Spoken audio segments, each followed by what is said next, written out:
ಕಷ್ಟದಲ್ಲಿರುವವರಿಗೆ ಸಹಾಯ ಮಾಡುವುದರಲ್ಲಿ ಯಾವುದೇ ತಪ್ಪಿಲ್ಲ.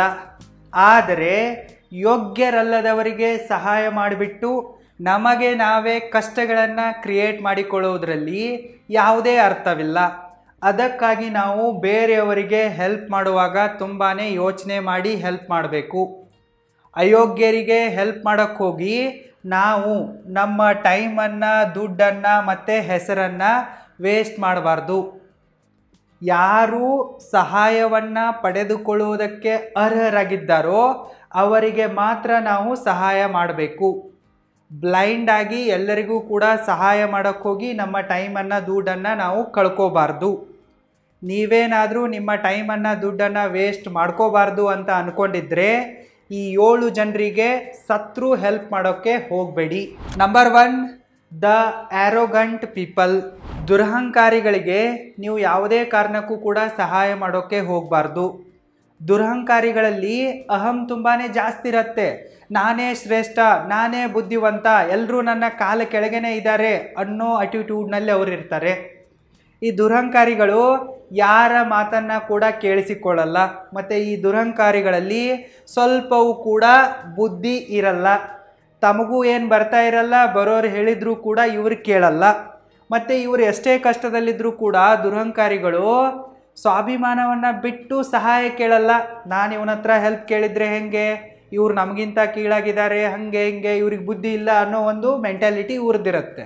ಸೊ ಇಂತಹ ದುರಹಂಕಾರಿಗಳಿಗೆ ನೀವು ಅವ್ರು ಕೇಳದೇ ಇದ್ದರೂ ಕೂಡ ಹೆಲ್ಪ್ ಮಾಡೋಕ್ಕೆ ಹೋದರೆ ಇವರು ನಿಮ್ಮನ್ನು ಕೀಳಾಗಿ ನಡೆಸಿಕೊಳ್ತಾರೆ, ನಿಮಗೆ ಅವಮಾನ ಮಾಡ್ತಾರೆ, ನಿಮಗೆ ಹಾನಿಯನ್ನುಂಟು ಮಾಡ್ತಾರೆ. ಇವರು ಒಂಥರ ಗೋಮುಖ ವ್ಯಾಘ್ರ ಇದ್ದಂಗೆ. ವ್ಯಾಘ್ರ ಅಂದರೂ ಕೂಡ ತಪ್ಪಾಗತ್ತೆ, ಅದು ಹಸಿದಾಗ ಮಾತ್ರ ತಿನ್ನತ್ತೆ. ಇವರೊಂಥರ ಗೋಮುಖ ಹಂದಿ ಇದ್ದಂಗೆ. ಹೊಟ್ಟೆ ತುಂಬಿದ್ರೂ ಕೂಡ ತಿಂತಾನೆ ಇರ್ತಾರೆ, ಅಲ್ಲಿ ಇಲ್ಲಿ ದೋಚ್ತಾ ಇರ್ತಾರೆ. ಅದಕ್ಕಾಗಿ ದುರಹಂಕಾರಿಗಳಿಗೆ ಹೆಲ್ಪ್ ಮಾಡೋಕ್ಕೆ ಹೋಗಬಾರ್ದು. ದುರಹಂಕಾರಿಗಳಿಗೆ ಹೆಲ್ಪ್ ಮಾಡಿದರೆ ನಮಗೇನೆ ಜಾಸ್ತಿ ತೊಂದರೆ ಆಗತ್ತೆ. ತೊಂದರೆಯನ್ನು ಕ್ರಿಯೇಟ್ ಮಾಡೋರು ಕೂಡ ಇವರೇ ಇರ್ತಾರೆ. ಮತ್ತು ಇವರು ನಮ್ಮನ್ನು ಕೀಳಾಗಿ ನಡೆಸ್ಕೊಳ್ತಾರೆ, ನಮಗೆ ಹಾನಿಯನ್ನು ಉಂಟು ಮಾಡ್ತಾರೆ, ನಮಗೆ ನಷ್ಟವನ್ನು ಉಂಟು ಮಾಡ್ತಾರೆ. ಅದಕ್ಕಾಗಿ ನಾವು ದುರಹಂಕಾರಿಗಳಿಗೆ ಹೆಲ್ಪ್ ಮಾಡುವ ಗೋಜಿಗೆ ಹೋಗಬಾರ್ದು. Number 2, the people having no regret. ಯಾರಿಗೆ ಸ್ವಲ್ಪವೂ ಪಶ್ಚಾತ್ತಾಪದ ಮನೋಭಾವ ಇರಲ್ವೋ ಅಂಥವರಿಗೆ ನಾವು ಸಹಾಯ ಮಾಡೋಕ್ಕೆ ಹೋಗಬಾರ್ದು. ಯಾರಿಗೆ ತಮ್ಮ ತಪ್ಪಿನ ಅರಿವೇ ಇರಲ್ವೋ ಅವರು ತಾವು ಮಾಡಿರೋ ತಪ್ಪುಗಳನ್ನು ಪದೇ ಪದೇ ಮಾಡ್ತಾನೆ ಇರ್ತಾರೆ. ಇವರಂತೂ ತಮ್ಮ ತಪ್ಪನ್ನು ಅರ್ಥ ಮಾಡ್ಕೊಂಡ್ಬಿಟ್ಟು ಅದನ್ನು ತಿದ್ದುಕೊಂಡು ಲೈಫಲ್ಲಿ ಮುಂದೆ ಹೋಗಬೇಕು ಅಂತ ಯೋಚನೆನೇ ಮಾಡಲ್ಲ. ಹೀಗಿರುವಾಗ ನೀವು ಇಂಥವರಿಗೆ ಎಷ್ಟಂತ ಹೆಲ್ಪ್ ಮಾಡ್ತೀರಾ? ಈಗ ಉದಾಹರಣೆಗಾಗಿ ನಿಮ್ಮ ಫ್ರೆಂಡ್ ಒಬ್ಬ ಇದ್ದಾನೆ ಅಂತ ಅಂದ್ಕೊಳ್ಳಿ. ಇವನಿಗೆ ನೀವು ಏನೋ ಕಷ್ಟದಲ್ಲಿದ್ದಾನೆ ಅಂಥೇಳಿ ಒಂದು ಸರ್ತಿ ಹಣದ ಸಹಾಯ ಮಾಡ್ತೀರಾ, ಸರಿನಾ? ನೀವು ಇವನ ಕಷ್ಟವನ್ನು ಅರ್ಥ ಮಾಡ್ಕೊಂಡ್ಬಿಟ್ಟು ಒಂದು ಸರ್ತಿ ಹಣದ ಸಹಾಯ ಮಾಡಿದ್ದೀರಾ ಅಂತಂದರೆ ಅವನು ತಿಳ್ಕೋಬೇಕು, ಪಾಪ ಇವನಿಗೂ ಕೂಡ ಹೆಂಡತಿ ಮಕ್ಕಳಿದ್ದಾರೆ, ಜವಾಬ್ದಾರಿ ಇದೆ, ಇವನು ನನಗೆ ದುಡ್ಡು ಕೊಟ್ಟಿದ್ದಾನೆ, ನಾನು ಈ ತಪ್ಪನ್ನು ಮಾಡಿ ದುಡ್ಡನ್ನು ಕಳ್ಕೊಂಡಿದ್ದೆ, ಸೊ ನಾನು ಈ ತಪ್ಪನ್ನು ಸರಿಪಡಿಸ್ಕೋಬೇಕು, ಜಾಸ್ತಿ ದುಡ್ಡನ್ನು ಗಳಿಸ್ಬೇಕು, ಜಾಸ್ತಿ ದುಡ್ಡನ್ನು ಉಳಿಸ್ಬೇಕು, ಇನ್ವೆಸ್ಟ್ಮೆಂಟ್ ಮಾಡಿ ಬೆಳೆಸಬೇಕು, ಮತ್ತೊಂದು ಸರ್ತಿ ಇವನ ಹತ್ರ ಕೈ ಚಾಚೋ ಕೆಟ್ಟ ಪರಿಸ್ಥಿತಿ ನನಗೆ ಬರಬಾರ್ದು. ಸೊ ಇವನಿಗೆ ಏನಾದರೂ ಕಷ್ಟ ಬಂತಂದರೆ ನನಗೆ ಹೆಲ್ಪ್ ಮಾಡೋಕ್ಕೆ ನನ್ನ ಹತ್ರ ದುಡ್ಡು ಇರಬೇಕು ಅನ್ನೋ ಯೋಚನೆಯಿಂದ ಇವನು ದುಡಿಬೇಕು. ಆದರೆ ಇವನಲ್ಲಿ ಇಂತಹ ಭಾವನೆಗಳೇ ಇಲ್ಲ ಅಂತಂದರೆ, ಇವನು ಮಾಡಿರುವ ತಪ್ಪುಗಳನ್ನು ಪದೇ ಪದೇ ಮಾಡ್ತಾನೆ ಹೋಗ್ತಾ ಇದ್ದಾನೆ ಅಂತಂದರೆ ನೀವಾದರೂ ಎಷ್ಟಂತ ಹೆಲ್ಪ್ ಮಾಡೋಕ್ಕಾಗತ್ತೆ? ಸೊ ಯಾರಿಗೆ ತಮ್ಮ ತಪ್ಪಿನ ಅರಿವಿರಲ್ವೋ, ರಿಗ್ರೆಟ್ ಫೀಲ್ ಮಾಡಲ್ವೋ ಅವರು, ಅಂಥವರಿಗೆ ಹೆಲ್ಪ್ ಮಾಡೋದು ಬಂಡೆಗಲ್ಲಿನ ಮೇಲೆ ನೀರನ್ನು ಸುರಿದಂತಿದೆ. ಇವರು ಒಂಥರ ನಾಯಿ ಬಾಲ ಇದ್ದಂತೆ, ಇವ್ರು ಯಾವತ್ತೂ ಕೂಡ ನೆಟ್ಟಗಾಗಲ್ಲ. ಇಂಥವರಿಗೆ ನೀವು ಹೆಲ್ಪ್ ಮಾಡ್ತಾ ಹೋದರೆ ನೀವು ನಿಮ್ಮ ದುಡ್ಡನ್ನು ಮತ್ತು ಸಮಯವನ್ನು ಕಂಟಿನ್ಯೂಯಸ್ ಆಗಿ ವೇಸ್ಟ್ ಮಾಡ್ತಾ ಹೋಗ್ತೀರಾ. ಇದರಲ್ಲಿ ಯಾವುದೇ ಅರ್ಥವಿಲ್ಲ. ಕೊನೆಗೆ ನೀವು ಇವ್ರಿಗೆ ಹೆಲ್ಪ್ ಮಾಡಿ ನೀವು ಇವರಂತೆ ಆಗಿಬಿಡ್ತೀರ. Number 3, the habitual liars. ನೀವು ಸುಳ್ಳು ಬುರುಕರಿಗೆ ಯಾವುದೇ ಕಾರಣಕ್ಕೂ ಸಹಾಯ ಮಾಡೋಕ್ಕೆ ಹೋಗಬಾರ್ದು. ಸುಳ್ಳು ಬುರುಕರ ಮುಖ್ಯ ಉದ್ದೇಶ ಏನಾಗಿರುತ್ತಪ್ಪ ಅಂತಂದರೆ ನಿಮ್ಮ ಸಮಯವನ್ನು ಮತ್ತು ಸಂಪತ್ತನ್ನು, ಸಂಪನ್ಮೂಲಗಳನ್ನು ಬಳಸಿಕೊಳ್ಳೋದಿರುತ್ತೆ. ಅದಕ್ಕಾಗಿ ಅವರು ಸಣ್ಣ ಪುಟ್ಟದಕ್ಕೆಲ್ಲ ಕೂಡ ಸುಳ್ಳು ಹೇಳ್ತಾ ಇರ್ತಾರೆ, ನಿಮ್ಮ ಸಹಾಯವನ್ನು ತೆಗೆದುಕೊಳ್ತಾ ಇರ್ತಾರೆ. ಉದಾಹರಣೆಗಾಗಿ ಹೇಳಬೇಕಪ್ಪ ಅಂತಂದರೆ, ಈಗ ಯಾರು ಸುಳ್ಳು ಬುರುಕರು ಇರ್ತಾರೋ, ಚಟ ಮಾಡೋರು ಇರ್ತಾರೋ, ಕುಡುಕರು ಇರ್ತಾರೋ, ಇವರು ಕಂಡವ್ರ ಹತ್ರ ದುಡ್ಡು ಕೇಳ್ತಾ ಇರ್ತಾರೆ. ನನ್ನ ಹೆಂಡತಿಗೆ ಹುಷಾರಿಲ್ಲ, ನನ್ನ ಹೆಂಡತಿ ಆಸ್ಪತ್ರೆಯಲ್ಲಿ ಮಲಗಿದ್ದಾಳೆ, ಟ್ರೀಟ್ಮೆಂಟ್ ಕೊಡ್ಸೋಕೆ ದುಡ್ಡಿಲ್ಲ, ಒಂದು 500,000 ಕಡಿಮೆ ಬಿದ್ದಿದೆ, ಮೆಡಿಸಿನ್ ತರೋಕ್ಕಿಲ್ಲ, ಕೊಡಿ ಅಂಥೇಳಿ ಇವ್ರು ತಗೊಂಡು ಹೋಗ್ತಾರೆ. ಸೊ ನೀವು ಅಯ್ಯೋ ಪಾಪ ಅಂಥೇಳಿ ಇಂಥ ಸುಳ್ಳು ಬುರುಕರಿಗೆ ಹಣವನ್ನು ಕೊಡ್ತೀರ. ಇವರು ಹೋಗಿ ಏನು ಮಾಡ್ತಾರೆ, ಕುಡಿಯೋಕೆ, ಸೇದೋಕೆ, ತಿನ್ನೋಕ್ಕೆ, ಇಸ್ಪೀಟ್ ಆಡೋಕ್ಕೆ ಬಳಸಿಬಿಡ್ತಾರೆ, ಖಾಲಿ ಮಾಡ್ತಾರೆ. ಮುಂದೆ ನೀವು ಇವರನ್ನು ಮೀಟ್ ಆದಾಗ ಅವತ್ತು ನೀನು ದುಡ್ಡು ತೊಗೊಂಡೋಗಿದೆಯಲ್ಲ, ನನ್ನ ದುಡ್ಡು ಯಾವಾಗ ಕೊಡ್ತೀಯ ಅಂತ ಕೇಳಿದರೆ ಯಾರು ನೀನು ಅಂತ ಕೇಳ್ತಾರೆ. ಗಜನಿ ಆಗಿಬಿಡ್ತಾರೆ ಇವರು.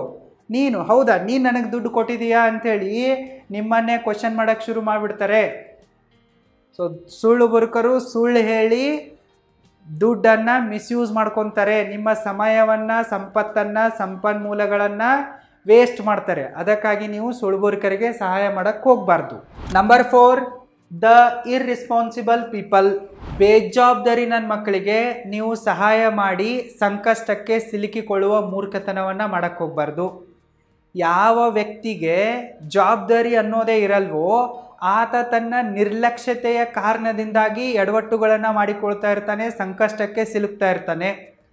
ನೀವು ಅವನಿಗೆ ಪದೇ ಪದೇ ಹೆಲ್ಪ್ ಮಾಡೋಕ್ಕಂತ ಕುಂತ್ರೆ ನೀವು ಕೂಡ ಸಂಕಷ್ಟಕ್ಕೆ ಸಿಲುಕ್ತೀರಾ. ಈ ಬೇಜವಾಬ್ದಾರಿ ನನ್ನ ಮಕ್ಕಳಿಗೆ ಹೆಲ್ಪ್ ಮಾಡೋದು ಯಾವ ರೀತಿ ಇದೆ ಅಂತಂದರೆ, ಇವರು ಮಾಡಿದ ಹೊಲಸನ್ನು ನೀವು ಕ್ಲೀನ್ ಮಾಡೋ ಥರ ಇದೆ. ಇವರಿಗಂತೂ ಜವಾಬ್ದಾರಿ ಇರಲ್ಲ, ಸ್ವಲ್ಪವೂ ಮ್ಯಾನರ್ಸ್ ಇರಲ್ಲ. ಇವರು ಹಾಗೆ ಸಿಕ್ಕಂಗೆ ಎಲ್ಲ ಎಡವಟ್ಟುಗಳನ್ನು ಮಾಡ್ತಾ ಹೋಗ್ತಾರೆ, ಹೊಲಸನ್ನು ಮಾಡ್ತಾ ಹೋಗ್ತಾರೆ. ನೀವು ಅವ್ರ ಹಿಂದೆ ತೊಳಿತಾ ತಿರುಗಾಡ್ದಂಗೆ ಆಗತ್ತೆ. ಈ ಬೇಜವಾಬ್ದಾರಿ ನನ್ನ ಮಕ್ಕಳಿಗೆ ಹೆಲ್ಪ್ ಮಾಡೋದು ಹೆಂಗಿದೆಪ್ಪ ಅಂತಂದರೆ, ಈಗ ಪಾಪ ಇವರು ಹೊಳೆಯಲ್ಲಿ ಮುಳುಗ್ತಾ ಇದ್ದಾರೆ ಅಂಥೇಳಿ ನೀವು ಸಹಾಯ ಮಾಡೋಕ್ಕೆ ಹೋಗ್ತೀರಾ. ಇವರು ತಮ್ಮ ನಿರ್ಲಕ್ಷ್ಯತೆಯಿಂದಾಗಿಯೇ ಮುಳುಗ್ತಾ ಇರ್ತಾರೆ, ನೀವು ಸಹಾಯ ಮಾಡೋಕ್ಕೆ ಹೋಗ್ತೀರಾ. ಸೊ ಇವ್ರೇನು ಮಾಡ್ತಾರಪ್ಪ ಅಂತಂದರೆ ನಿಮ್ಮನ್ನು ಕೂಡ ಎಳ್ಕೊಂಡ್ಬಿಟ್ಟು ಮುಳುಗಿಸ್ಬಿಡ್ತಾರೆ. ಸೊ ಬೇಜವಾಬ್ದಾರಿ ನನ್ನ ಮಕ್ಕಳಿಗೆ ಹೆಲ್ಪ್ ಮಾಡೋಕ್ಕೆ ಹೋದರೆ ನೀವು ಕೂಡ ಇವರೊಂದಿಗೆ ಸಂಕಷ್ಟಕ್ಕೆ ಸಿಲುಕಿ ಸಾಯ್ತೀರಾ ಅಷ್ಟೇ. Number 5, the ungrateful people. ಯಾವ ವ್ಯಕ್ತಿಗಳಿಗೆ ಕೃತಜ್ಞತೆ ಅನ್ನೋ ಮನೋಭಾವ ಇರಲ್ವೋ ಅಂಥವರಿಗೆ ನೀವು ಸಹಾಯ ಮಾಡೋಕ್ಕೆ ಹೋಗಬಾರ್ದು. ಕೃತಜ್ಞತೆಹೀನ ವ್ಯಕ್ತಿಗಳ ಉದ್ದೇಶ ಒಂದೇ ಆಗಿರುತ್ತೆ. ತಾವಂತೂ ಏನು ದುಡಿತಾ ಇರಲ್ಲ, ಮಾಡ್ತಾ ಇರಲ್ಲ, ಎಷ್ಟಾಗತ್ತೋ ಅಷ್ಟು ಬೇರೆಯವರನ್ನು ದೋಚೋದು. ಬೇರೆಯವರ ಕಡೆಯಿಂದ ಎಷ್ಟು ಸಿಗತ್ತೋ ಅಷ್ಟು ಪಡೆದುಕೊಳ್ತಾನೆ ಇರೋದು, ವಾಪಸ್ ತಾವೇನೂ ಕೊಡಲ್ಲ. ಕೃತಜ್ಞತೆ ಇಲ್ಲದ ಜನ ನಿಮ್ಮಿಂದ ನಿಮ್ಮ ಸಮಯವನ್ನು, ಸಂಪತ್ತನ್ನು, ಸವಲತ್ತುಗಳನ್ನು, ಸ್ನೇಹವನ್ನು, ಪ್ರೀತಿಯನ್ನು, ಸಲಹೆಗಳನ್ನು ಎಲ್ಲವನ್ನ ಕೂಡ ಪಡೆದುಕೊಳ್ತಾರೆ. ಆದರೆ ವಾಪಸ್ ಏನೂ ಕೂಡ ಕೊಡಲ್ಲ, ಅಟ್ಲೀಸ್ಟ್ ಒಂದು ಥ್ಯಾಂಕ್ಸ್ ಕೂಡ ಹೇಳಲ್ಲ. ಇವರು ನಿಮ್ಮನ್ನು ಬರೀ ಯೂಸ್ ಆ್ಯಂಡ್ ಥ್ರೋ ಮಾಡ್ತಾ ಇರ್ತಾರೆ. ಅದಕ್ಕಾಗಿ ನೀವು ಇಂಥ ವ್ಯಕ್ತಿಗಳಿಂದ ತುಂಬಾ ಹುಷಾರಾಗಿರಬೇಕು. ಕೃತಜ್ಞತೆ ಇಲ್ಲದ ವ್ಯಕ್ತಿಗಳಿಗೆ ನೀವು ಸಹಾಯ ಮಾಡೋಕ್ಕೆ ಹೋಗಬಾರ್ದು. ಇವ್ರು ಹೆಂಗೆಪ್ಪ ಅಂತಂದರೆ, ಹೇಗೆ ಸುಖ ಸಿಕ್ಕ ಮೇಲೆ ಕೆಲವೊಂದಿಷ್ಟು ಹುಡುಗರು ಗರ್ಲ್ಫ್ರೆಂಡ್ಗಳನ್ನು ಡಂಪ್ ಮಾಡ್ತಾರೋ, ಹೇಗೆ ಕೆಲವೊಂದಿಷ್ಟು ಹುಡುಗಿಯರು ತಮ್ಮ ಬಾಯ್ಫ್ರೆಂಡ್ಗಳನ್ನು ATM ಕಾರ್ಡ್ ಥರ ಯೂಸ್ ಮಾಡ್ಕೊಂಡ್ಬಿಟ್ಟು ದೋಚಿ ಬಡತನಕ್ಕೆ ತಳ್ಳಿದ ನಂತರ ಬಿಟ್ಟು ಬಿಡ್ತಾರೋ, ಅದೇ ಥರ ಆಗಿದ್ದಾರೆ ಇವರು. ಇವರ ಫ್ಯಾಂಟಸಿ ಸಿಂಪಲ್ ಆಗಿದೆ, ಯೂಸ್ ಆ್ಯಂಡ್ ಥ್ರೋ. ಎಲ್ಲಿ ತನಕ ನಿಮ್ಮಿಂದ ಸೌಂದರ್ಯ, ಸಂಪತ್ತು, ಸಹಾಯ, ದುಡ್ಡು ಎಲ್ಲ ಸಿಗ್ತಾ ಇರತ್ತೋ ಅಲ್ಲಿ ತನಕ ತಗೊಳ್ಳೋದು. ಯಾವಾಗ ಖತಮ್ ಆಗುತ್ತೋ ನಿಮ್ಮನ್ನು ಜಾಡಿಸೋದು, ಬಿಟ್ಟು ಬಿಡೋದು. ಅದಕ್ಕಾಗಿ ಥ್ಯಾಂಕ್ಲೆಸ್ ಆಗಿರೋ ಪೀಪಲ್ಸ್ಗಳಿಗೆ ಹೆಲ್ಪ್ ಮಾಡೋಕ್ಕೆ ಹೋಗಿ ನೀವು ಬರಬಾರ್ದು, ಆಗಬಾರ್ದು. Number 6, the ಮ್ಯಾನಿಪ್ಯುಲೇಟರ್ಸ್.